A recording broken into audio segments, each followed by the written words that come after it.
Good morning. चलिए request पे vector को लेकर प्रेजेंट हो जाए। नहीं, बहुत स्टूडेंट का था कि डिफरेंशियल इक्वेशन तो आप देख लिए थे एक टॉपिक, लेकिन डिफरेंशियल इक्वेशन में सेपरेशन ऑफ वेरिएबल्स हम लोगों का चल रहा था। नहीं, वो तो पहले ही पढ़ लिए थे। Linear differential equation topic 21 CBSE board में और जैक बोर्ड में तो नहीं है, लेकिन बिहार बोर्ड में वो है। तो क्वेश्चंस लास्ट क्लास में भी 6-7 हम बना के दिखाए थे और दिखा देंगे 1-2, लेकिन आज हम लोग वेक्टर स्टार्ट कर लें। पहले ध्यान रखिएगा वेक्टर और 3 डायमेंशन ज्योमेट्री ये दोनों ना लिंक्ड है। लिंक्ड मतलब जुड़ा हुआ। अगर आप वेक्टर समझ लें तो 3D भी समझना बहुत ईजी होगा। अच्छा, वेक्टर वही जो 11 क्लास में फिजिक्स में आप लोग पढ़ा करते थे, तो जितना 11th में फिजिक्स में था उतना ही वेक्टर 12th में है मैथ में। लेकिन अगर नहीं भी कोई पढ़े हो फिजिक्स में तो सुनिएगा ना, समझ में आ जाएगा, कहीं दिक्कत नहीं होगी। तो हम लोग 12th क्लास में वेक्टर और 3D मिला के मिनिमम बिहार बोर्ड के स्टूडेंट का बात करें ना तो कम से कम 20 नंबर आएगा यहीं से पास। वेक्टर और 3D अगर बेहतर समझ लें, बढ़िया से बना लें उसको, तो बोर्ड एग्ज़ाम में बिहार बोर्ड में 20 से ज़्यादा नंबर होगा, 22-24 कम से कम। और सीबीएसई बोर्ड में और जैक बोर्ड में ये मिनिमम 16 नंबर का होता है। कम से कम 16 देंगे ही देंगे, 100% आना है वो। तो आप लोग झारखंड बोर्ड के भी स्टूडेंट हों या सीबीएसई बोर्ड के हों, तो वेक्टर प्लस 3D, सिर्फ वेक्टर नहीं, वेक्टर और 3D मिला के बोर्ड एग्ज़ाम में मिनिमम 16 मार्क्स आएगा। तो अच्छा यूनिट है ये। आधा नंबर, आधा पास तो यहीं से हो जाइएगा आप लोग 16-17 नंबर लाके। तो सबों को ध्यान रखना है। वेक्टर में जैसे मैथ फिजिक्स में पढ़ते थे 11th में, तो थ्योरेटिकली पढ़ते थे, उसका लिखे प्रूफ किए। मैथ में वहाँ पर ऐसे नहीं। मैथ में न्यूमेरिकल अप्रोच होना चाहिए, मतलब पॉइंट वाइज बात को समझना है और क्वेश्चंस में उन बातों का यूज करना है। तो कैसे बताएंगे अभी देखोगे आप। सबसे पहले तो वेक्टर का डिफिनेशन ज़रूरी नहीं है, लेकिन फिर भी लिखना है कि वेक्टर क्या है। तो एनी फिजिकल क्वांटिटी, अच्छा फिजिकल क्वांटिटी समझ रहे हैं ना, हिंदी में लिखते थे भौतिक राशि। नहीं, स्कूल में हम लोग 11 क्लास में पढ़े थे हिंदी में कि वह भौतिक राशि जिसमें परिमाण भी हो और दिशा भी हो, डायरेक्शन भी हो और मैग्नीट्यूड भी हो। वही लिख रहे थे कि एनी फिजिकल क्वांटिटी हैविंग, मतलब जिसके पास हो मैग्नीट्यूड, अच्छा मैग्नीट्यूड बोलते हैं परिमाप, लंबाई है ना, एंड डिफिनिट डायरेक्शन। डायरेक्शन बोलने का मतलब वही डिफिनिट डायरेक्शन, निश्चित दिशा हो। थोड़ा इंक कम दिख रहा आज ना, चलिए खराब हो गया था स्केच, देख लेते हैं।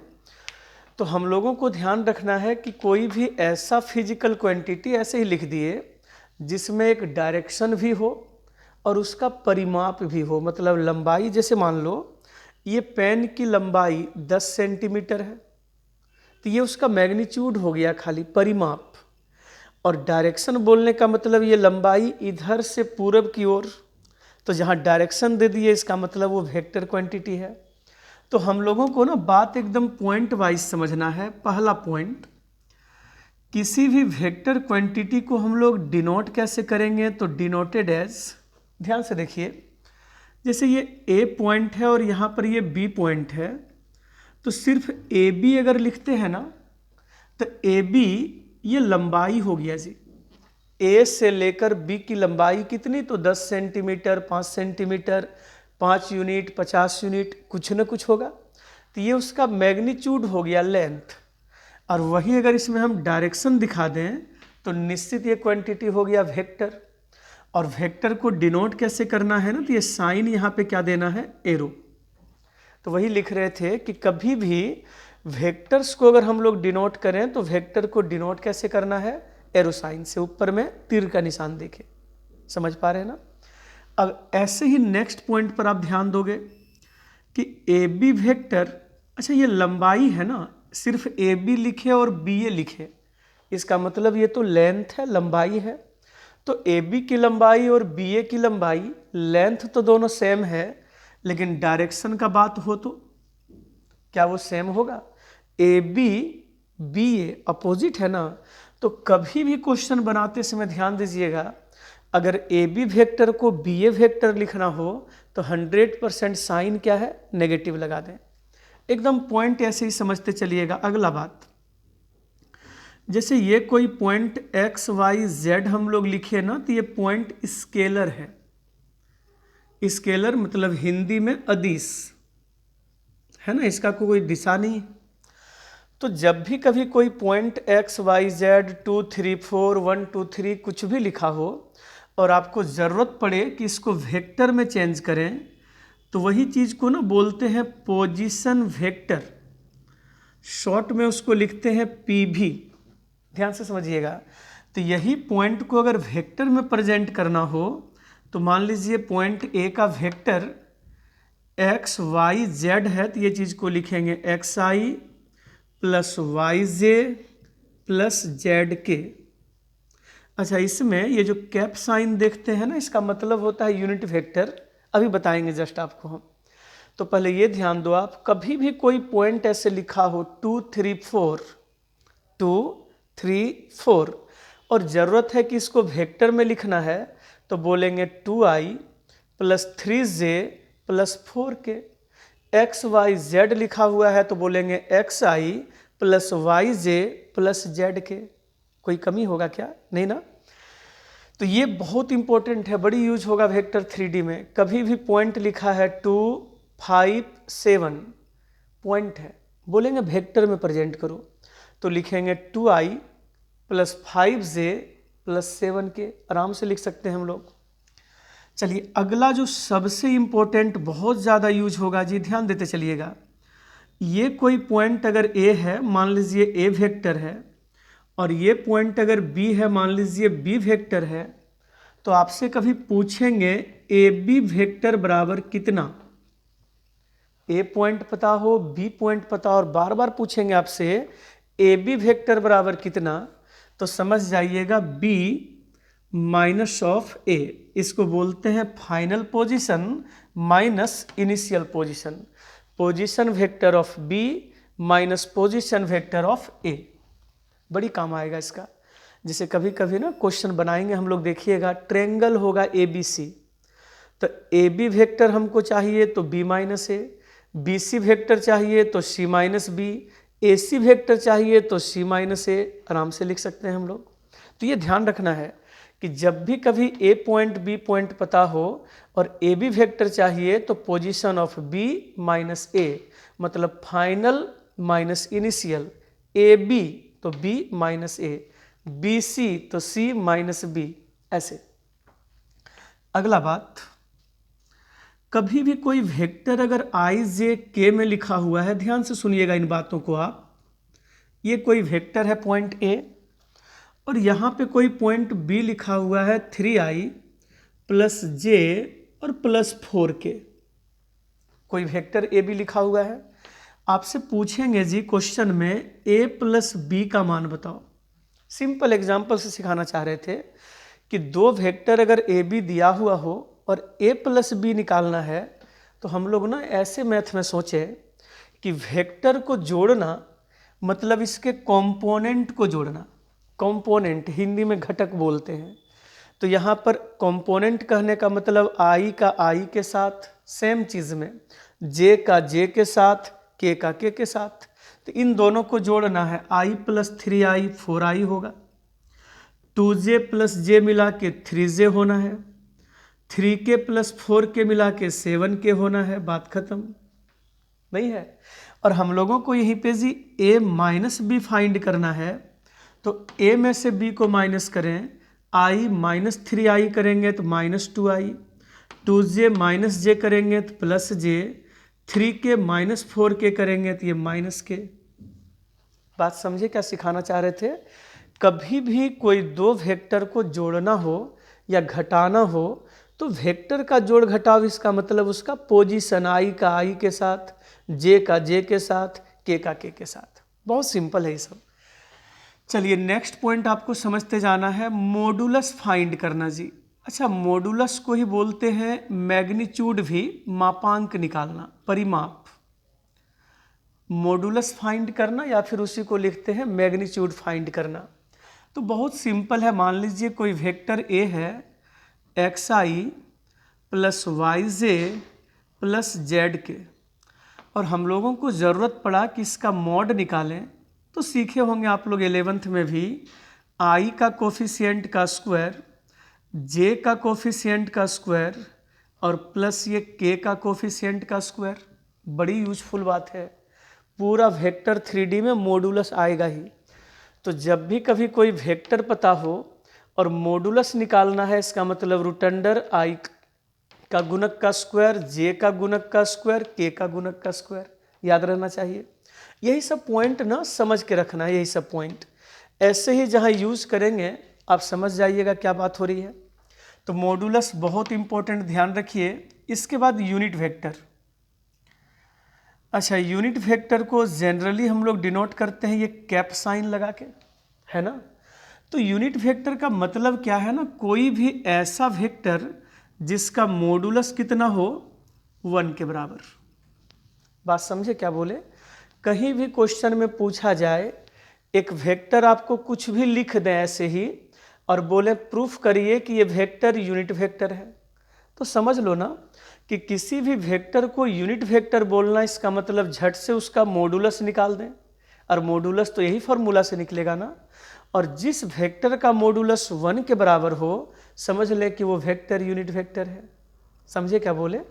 कभी लिखा रहेगा क्वेश्चन में यूनिट वेक्टर, तो ये सुनते ही समझ जाना है कि उसका मॉड का मान 1 होगा। इसके बाद बहुत इंपॉर्टेंट बात, चेंज करना है जी, बदलना है। चेंज ए वेक्टर,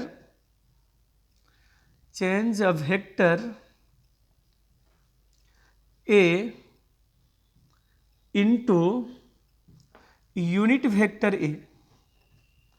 ये सब क्वेश्चन बोर्ड एग्जाम में आता है, खाली ध्यान से सुनिएगा क्या बोलते हैं। कोई भी ना एक वेक्टर है, मान लो कुछ भी i प्लस जे प्लस के कुछ भी लिखा हुआ है।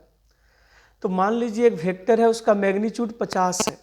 मैग्नीट्यूड मतलब मॉडुलस। तो कोई भी वेक्टर को यूनिट वेक्टर बनाना, इसका मतलब उस वेक्टर को ऐसे बदलना कि उसका मॉडुलस 1 के बराबर आ जाए। सही है ना। तो किसी भी वेक्टर को यूनिट वेक्टर में चेंज करना हो तो सिंपल है, उस वेक्टर को उसी के मॉडुलस से डिवाइड कर दो। समझे क्या बोले। कभी भी कोई वेक्टर को यूनिट वेक्टर बनाना हो, सिंपल सा फॉर्मूला याद रखिए। जिस वेक्टर को यूनिट वेक्टर बनाना है, अच्छा इसके मॉडुलस से क्यों डिवाइड किए, तो दोनों कैंसिल हो के अपने 1 आ जाएगा। इसका मैग्नीट्यूड 50 होगा, तो जैसे ही मॉड करेंगे दोनों कट के कितना हो जाएगा, 1 के बराबर। तो किसी भी वेक्टर को यूनिट वेक्टर बनाना हो, तो जिस वेक्टर को यूनिट वेक्टर बनाना है, देखिएगा अभी क्वेश्चन बनाएंगे, उस वेक्टर को उसी के मैग्नीट्यूड से डिवाइड कर दें, यूनिट वेक्टर बन जाएगा। अगला चीज, इसी में क्वेश्चन में लिखा रहेगा जी, change vector A into a vector, unit vector नहीं, into a vector of magnitude p units. Question समझेंगे। कोई भी ना एक वेक्टर आपको लिख देंगे और आपसे पूछेंगे इस दिए हुए वेक्टर को एक ऐसा वेक्टर बना दो जिसका मॉडुलस कितना होना चाहिए, p के बराबर। तो बहुत सिंपल बात है। जिस वेक्टर को किसी भी मैग्नीट्यूड में बदलना हो, पहले उसको यूनिट वेक्टर बना लें। सोच के देखो, एक वेक्टर को ना 50 मैग्नीट्यूड का वेक्टर बनाना है, तो जैसे उस वेक्टर को मॉडुलस से भाग देंगे, ये तो यूनिट वेक्टर बन गया, मतलब इसका मॉड 1 होगा। अब 50 बनाना है तो गुना 50 कर दो। 20 मैग्नीट्यूड चाहिए, 20 कर गुना कर दें। यहाँ कितना चाहिए, p से, तो p से गुना कर दें। नहीं समझ पाए क्या बोले। एकदम सिंपल बात है। किसी भी वेक्टर को यूनिट वेक्टर बनाना हो तो उस वेक्टर को उसी के मॉडुलस से डिवाइड कर दो। आसान है एकदम। किसी भी वेक्टर को किसी और मैग्नीट्यूड का वेक्टर बनाना है तो पहले यूनिट वेक्टर बना के जितना मैग्नीट्यूड चाहिए उतना से गुना कर दें, 5, 10, 50। जो पूछा जाएगा। पूरा टॉपिक यही है, देखिएगा अभी। अगला पॉइंट, 10th में एक बात सीखे थे हम लोग कि ये पॉइंट अगर ए है, मान लो ए वेक्टर, ये पॉइंट अगर बी है, मान लेते हैं बी वेक्टर, और ये सी पॉइंट इसको m/n में कट किया। स्कूल में पढ़े थे हम लोग 10th क्लास वाला फार्मूला, सेक्शन फार्मूला बोलते थे इसको। तो क्वेश्चन में कभी भी लिखा हुआ रहेगा कि ए पॉइंट भी लिख देंगे, बी पॉइंट भी लिख देंगे, और नीचे लिखेंगे एक पॉइंट ऑफ सी निकालो जो इसको 2:3 में कट करता हो, 2:3 में, 1:2 में, 2:5 में लिखा रहेगा। और ये भी लिखा रहेगा, दो बात होता है इसमें, एक होता है इंटरनली डिवाइड होना, मतलब अंतः विभाजन बोलते हैं। तो याद रखिएगा इंटरनल डिवीजन में वही 10th वाला formula MB + NA divided by M + N, और यही क्वेश्चन में लिख देंगे यहाँ पे एक्सटर्नल डिवीजन। आप देखोगे ना अभी टॉपिक में है, तो जहाँ भी लिखा रहेगा एक्सटर्नल डिवीजन, तो यही फॉर्मूला x बराबर, ध्यान रखिएगा, MB - NA divided by M - N। इतना सा तो याद रहेगा आपको कि जब भी कभी लिखा रहेगा ये क्वेश्चन में लिख देंगे इंटरनली, तो समझ जाइएगा पॉजिटिव, प्लस में लिखना फॉर्मूला, और एक्सटर्नली लिखा हुआ है तो माइनस में लिखिएगा। अच्छा, इसी जगह पे और भी एक पॉइंट छोटा सा, मिड पॉइंट फाइंड करना। मिड पॉइंट एकदम ध्यान से समझना बात को। जैसे ये पॉइंट ए है, मान लीजिए ए वेक्टर, ये पॉइंट बी है, मान लीजिए बी वेक्टर, और ये सी पॉइंट निकालना है एक्स वेक्टर, जो इसका मिडिल पॉइंट है, मध्य बिंदु। तो याद है ना स्कूल में 10th में पढ़ते थे हम लोग, x बराबर a + b डिवाइडेड बाई 2, दोनों का जोड़ बटे 2। एक चीज़ ना सबसे ज़्यादा यूज करेंगे हम लोग बार बार, कभी पॉइंट लिखा रहेगा और इसको वेक्टर में लिखना हो तो xi + yj + zk, याद रहेगा सबको ना। और इस बात का भी बहुत यूज होगा कि ए पॉइंट पता है, बी पॉइंट पता है, और आपसे पूछेंगे ए बी वेक्टर निकालिए तो b - a करिएगा, आराम से निकाल सकते हैं, देखिएगा ना भी। और जी कभी भी अगर पॉइंट ए पता हो और पॉइंट बी पता हो, ये वेक्टर ए पता है, ये वेक्टर बी पता है, आपसे पूछेंगे ए बी की लंबाई निकालो, तो ए बी की लंबाई, इसका मतलब वेक्टर ए बी का मॉडुलस, बहुत काम आएगा इस बात का। जैसे एक ट्रायंगल है, ट्रायंगल समझते हैं ना, त्रिभुज, उसका तीनों पॉइंट पता है, ए बी और सी। क्वेश्चन है, दिखाएंगे टॉपिक में, बोलेंगे प्रूफ करिए इक्विलेटरल ट्रायंगल है, मतलब समबाहु त्रिभुज। तो जैसे ही इक्विलेटरल ट्रायंगल प्रूफ करने का बात हो, सबके मन में आया होगा कि तीनों साइड का लंबाई बराबर होना चाहिए। तो पहले ए बी वेक्टर निकालेंगे b - a, B C vector निकालेंगे c - b, A C vector निकालेंगे c - a। तीनों वेक्टर निकाल के फिर उसका लंबाई निकालेंगे। तो ए बी की लंबाई, इसका मतलब ए बी का मॉडुलस, बी सी की लंबाई मतलब बी सी का मॉडुलस, ए सी की लंबाई मतलब ए सी का मॉडुलस। और जैसे ही तीनों सेम होगा बोल देंगे वो इक्विलेटरल ट्रायंगल है। दो ठो सेम होगा तो आइसोसेल्स ट्रायंगल है। पाइथागोरस थ्योरम लग जाएगा, मतलब AB² + BC² बराबर AC² होगा, तो वो राइट एंगल है, समकोण त्रिभुज है। सुने हैं ना। और कोलिनियर भी सुने होंगे, 3 पॉइंट एक लाइन पर होना, तो AB, BC और AC निकाल लो वैसे ही। और AB + BC का मान अगर AC के बराबर हो तो कोलिनियर होगा, सिखाएंगे अभी, देखिए। तो वेक्टर में मेन पॉइंट मॉडुलस फाइंड करना, मॉडुलस समझ रहे हैं ना, मैग्नीट्यूड, ये वाला फॉर्मूला। यूनिट वेक्टर में चेंज करना, किसी और मैग्नीट्यूड में चेंज करना, सेक्शन फार्मूला, यही सब पर ना वेक्टर का फर्स्ट एक्सरसाइज है, इंट्रोडक्शन टॉपिक 22 एक्सरसाइज 22। एक नंबर में ऐसे ही बताते हैं, एक दो ठो तुरंत हम। I + 2j + 5 के आपसे पूछे जी कि इसका मॉडुलस फाइंड करो, मैग्नीट्यूड, तो मैग्नीट्यूड मतलब मॉडुलस, अंडर रूट आई का कोफिशिएंट का स्क्वायर, ये जे का कोफिशिएंट का स्क्वायर, ये के का कोफिशिएंट का स्क्वायर, तो ये होगा 1 + 4 + 25 बराबर √30। कुछ बोले नहीं आप लोग, आसान है ना। अब मॉडुलस निकालना था, मैग्नीट्यूड लिखना मतलब मॉडुलस। अच्छा, इसी में फिर बनाते हैं 2 नंबर का 1 नंबर। क्वेश्चन में है 3i, ये कोई वेक्टर है, मान लो ए वेक्टर, 3i + 4j - 4j है और +5k। सुनिएगा जी, क्वेश्चन पढ़िए क्या लिखे हैं 2 नंबर में। फाइंड द यूनिट वेक्टर, इसको यूनिट वेक्टर में चेंज करें।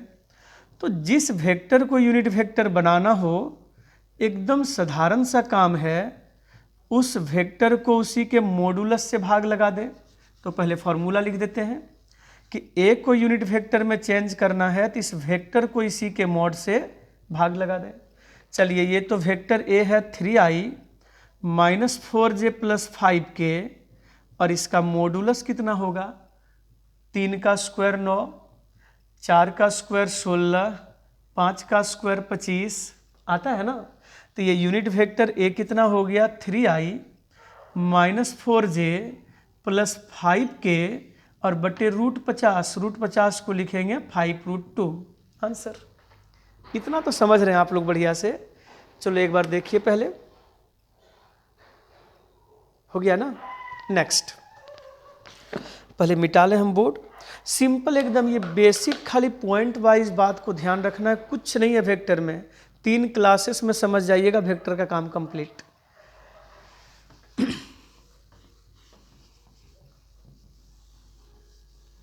थोड़ा समय दें, तुरंत अभी आगे सिखा देते हैं फुल टॉपिक।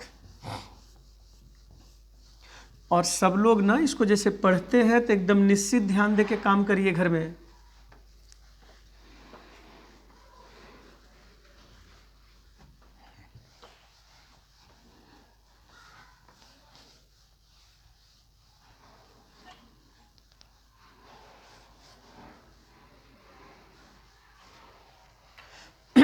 चलिए नेक्स्ट हम लोग इसी में वेक्टर में जी। नेक्स्ट क्वेश्चन नंबर एकदम साथ में ध्यान दीजिएगा। 3 बनाइए, यूनिट वेक्टर का ही है, फिर पूछेंगे डाउट में हम परसों। 4, 5, 6 ये तीनों सेम क्वेश्चन है। चलो आप हमसे 6 देखो। 6 नंबर में ना वेक्टर ए बराबर लिखा हुआ है i + 2j - 3k, और इसी में b बराबर लिखा हुआ है 2i + 4j और +9k। पूरा सुनना है बात को बढ़िया से। ये a और b बोल के हम लोगों को 2 वेक्टर दे दिए और पूछे क्या, देखिए तो पहले a + b निकालो, सुनना है, और वही a + b को यूनिट वेक्टर में चेंज करना है। a और b को चेंज नहीं करना है, पहले a + b निकालें। देखो न, वैसे ही कहीं a - b निकालने बोले होंगे। तो 6 नंबर में पूछे हैं पहले a + b निकालिए। चलिए जोड़ना है, i को i के साथ, j को j के साथ, और ये k वाले को k वाले के साथ। समझना तो चाहिए आप लोगों को, वेक्टर को जोड़ना हो, घटाना हो, i i j j और k k का जोड़ घटाव होगा, और कुछ नहीं सोचना है। अब यही a + b को ना यूनिट वेक्टर में चेंज करना है। तो इसको यूनिट वेक्टर बनाना हो तो निश्चित है इसी वेक्टर को इसी के मॉडुलस से डिवाइड करना है। क्या बोले, समझ रहे हैं ना। किसी भी वेक्टर को यूनिट वेक्टर में चेंज करना हो तो उस वेक्टर को, एक जरा सा साउंड आ रहा है कहीं से,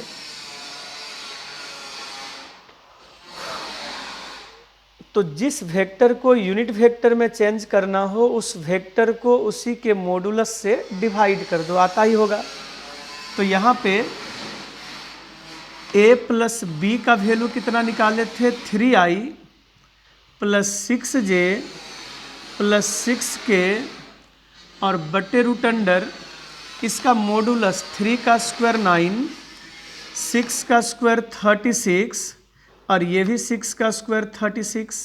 कितना हो गया, 3 कॉमन कर लीजिए, आई प्लस 2j प्लस 2k और बटे ये 36 दूनी 72 9 81 मतलब 9 √81 का वैल्यू 9। 3 से 3 कटा दें तो पता चला ये यूनिट वेक्टर 1/3 इंटू आई प्लस 2j प्लस 2k के बराबर है। समझ पाए ना? कुछ ऐसा नहीं कि बहुत माथा लगाना है। अब इसी में बोले हैं कहीं a माइनस बी निकालो तो अपना घटा के निकाल लें। फिर यूनिट वेक्टर बनाना है तो उस वेक्टर को उसी के मॉडुलस से डिवाइड कर लीजिए। कर पाइएगा ना? फॉर्मूला खाली याद रखना छोटा छोटा। जैसे इसी में 7 8 9 कोई भी क्वेश्चन, चलिए 9 नंबर, एक वेक्टर a बराबर है 2i माइनस 3j प्लस 6 के। थोड़ा सा ध्यान दो आप, 5 मिनट का काम। ये वेक्टर हम लोगों को दे दिए और साफ साफ क्वेश्चन में लिखा गया होगा, देखो ना कि फाइंड ये वेक्टर, देखिए कहाँ चला गया मेरा, हाँ, फाइंड ये वेक्टर ऑफ मैग्नीट्यूड 21 यूनिट पढ़ाए थे ना, इधर लिखे थे इधर कि कोई भी वेक्टर को p यूनिट का मैग्नीट्यूड बनाना हो तो पहले यूनिट वेक्टर बना के जितना मैग्नीट्यूड चाहिए उतना से गुना कर दो। याद रखिएगा। तो इसको 21 मैग्नीट्यूड का वेक्टर बनाना है, 21 मैग्नीट्यूड का, तो लिखेंगे वेक्टर ऑफ मैग्नीट्यूड कितना, 21 यूनिट्स। क्वेश्चन में लिखा हुआ है जी कि इसको 8 यूनिट में बदलिए, कहीं लिखा रहेगा 10 यूनिट में बदलिए, यहाँ 21 बनाना है। तो जिस वेक्टर को 21 मैग्नीट्यूड का वेक्टर बनाना हो पहले उसको यूनिट वेक्टर बना लो, फॉर्मूला यूनिट वेक्टर का, और इनटू 21 मैग्नीट्यूड का चाहिए तो गुना 21 कर दो। सही है ना? चलिए मान बैठा दें। ए वेक्टर के जगह ए वेक्टर का value 2i minus 3j plus 6k, फिर इसका मॉडुलस 2 का स्क्वायर 4, ये 3 स्क्वायर 9, ये 36 और इनटू कितना मैग्नीट्यूड 21 ना। तो बताइए कितना हो गया, 2i minus 3j plus 6k बटे ये 7, देख लीजिए जोड़ के, और गुना 21, 7 तिहाई 21 कटा दें तो वेक्टर हो जाएगा 6i माइनस 9j और प्लस 18k। कहीं तो दिक्कत नहीं होनी चाहिए। चलो नेक्स्ट। अच्छा, इसी में क्वेश्चन नंबर 7 8 9 एकदम सेम तरीके से 10 नंबर में ए बी सी 3 वेक्टर दे दिए, तीनों को जोड़ना है। आई को आई के साथ, जे को जे के साथ, के को के के साथ जोड़ घटाव कर लो ना। 11 नंबर और 24 नंबर दोनों सेम क्वेश्चन है। आइए 11 देखो आप हमसे क्या लिखे हैं। एक पॉइंट ए लिख दिए जी -2 1 और 2, यही है ना, और दूसरा पॉइंट हम लोगों को बी दे दिए कितना, तो 2 -1, 6। समझना है। आपसे पहले पूछे ए बी वेक्टर निकालिए, सुनाए थे, बड़ी हल्ला किए थे सब का। ए बी वेक्टर निकालना इसका मतलब बी माइनस ए करना, इसमें से इसको माइनस करिए। तो देखो ना, पोजीशन 2 में से माइनस करना है -2 तो 4 हो जाएगा। 4i -1 और ये -1 मिलके -2j, 6 -2 मिला दें तो +4k। क्या बोले, समझ रहे हैं ना? कभी भी पॉइंट ए पॉइंट बी पता हो और ए बी वेक्टर निकालना हो तो बी माइनस ए घटा के निकाल लो आराम से। पहला पहला में, दूसरा दूसरा में, तीसरा तीसरा में, ये रहा। अब इसी वेक्टर को ना यूनिट वेक्टर में चेंज करना है। तो फॉर्मूला क्या था, जिस वेक्टर को यूनिट वेक्टर बनाना हो उस वेक्टर को उसके मॉडुलस से डिवाइड कर दें। घर में आप खुद कोशिश करिए ना, आराम से बन जाएगा। चलिए क्वेश्चन नंबर 14 15 16 17 ये सब वही, कहीं समकोण त्रिभुज, कहीं इक्विलेटरल मतलब समबाहु त्रिभुज, ये सब प्रूफ करना है। तो एक 16 बना देते हैं, फिर आप ट्राई करिएगा घर में नेक्स्ट डे। एकदम ध्यान से सब लोग।